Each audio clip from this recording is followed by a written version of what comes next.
बिस्मिल्लाहिर्रहमानिर्रहीम। अस्सलाम वालेकुम। कैसे हैं आप सब? मैं हूं साइमा अजमल और आज मैं आपको बताऊंगी कि फ़िज़िक्स प्रैक्टिकल में कैसे आप 30 ओवर 30 मार्क्स गेन कर सकते हैं।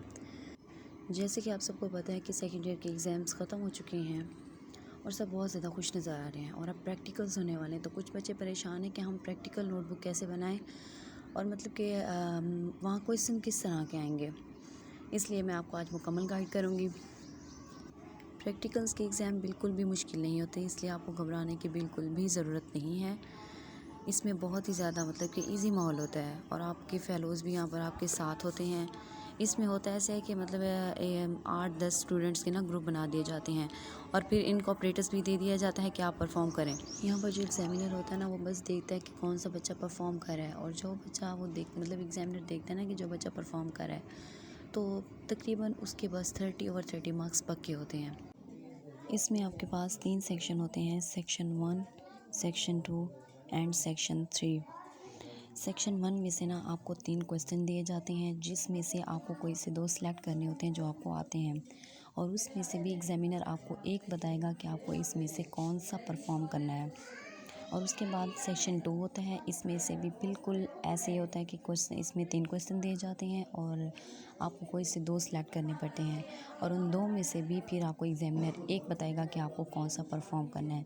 इस तरह सेक्शन 1 और सेक्शन 2 में से आपके 2 क्वेश्चन हो जाते हैं, एक सेक्शन 1 में से और एक सेक्शन 2 में से, जो कि 10-10 मार्क्स के होते हैं और इस तरह आपको 20 मार्क्स मिल जाते हैं। एंड देन आपके पास सेक्शन 3 होता है जो कि 5 मार्क्स का होता है और इस सेक्शन में आपको ग्राफ बनाना होता है। आपको 2 ग्राफ की वैल्यूज़ दी जाती हैं और उनमें से कोई एक आपको सेलेक्ट करना पड़ता है और उसी एक ग्राफ को आपको प्लॉट करना पड़ता है और इस तरह आपके ये 5 मार्क्स हो जाती हैं कि 10 + 10 + 5 ये 25 हो गए। एंड नेक्स्ट आपके पास बुक होती है जो आप नोटबुक बनाते हैं, जो आप सेंटर में लेके जाते हैं। उसके आपको 2 नंबर मिलते हैं और वो भी मैं आपको तरीका बताती हूँ कि आपको किस तरह से वो लिखनी होती है। उसके बाद आपके पास आ जाता है वाइवा वाइज, जो कि 3 मार्क्स का होता है।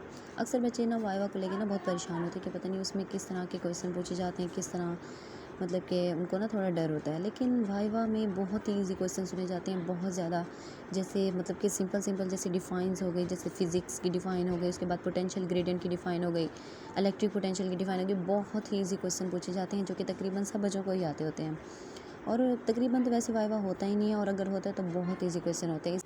वैसे आप कोई भी नोटबुक लेते हो तो उसके जो कोई भी यानी कि प्रैक्टिकल है ना, तो उसके लास्ट में ना वाइवा क्वेश्चंस लिखे होते हैं, तो आप वहाँ से भी प्रिपेयर कर सकते हैं। इसलिए आप इसकी बिल्कुल भी टेंशन ना करें, ये बहुत ही ईजी होते हैं।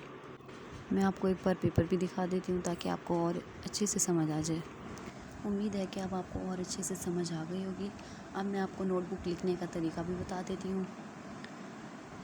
सबसे पहले हमें एक्सपेरिमेंट का नंबर लिखना है एंड देन उसके बाद उसकी स्टेटमेंट लिखनी है। स्टेटमेंट लिखने के बाद हमें ऑपरेटर्स लिखना है एंड देन प्रोसीजर जो हमारा होता है, एक से मतलब कि एक पेज के आगे भी आ सकता है, तो आप मतलब कि एक पेज के आगे भी आप लिख सकते हैं। जैसे 1 से 1.5 पेज तक, 2 पेज तक भी हो सकते हैं, यहाँ से मतलब कि इसी पेज के लास्ट तक आप लिख सकते हैं।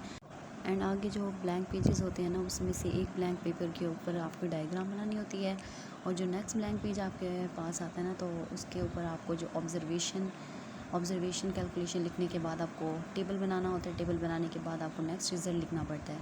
इस तरह आपको एक पूरा एक्सपेरिमेंट मतलब लिखने का ये बेहतरीन तरीका है।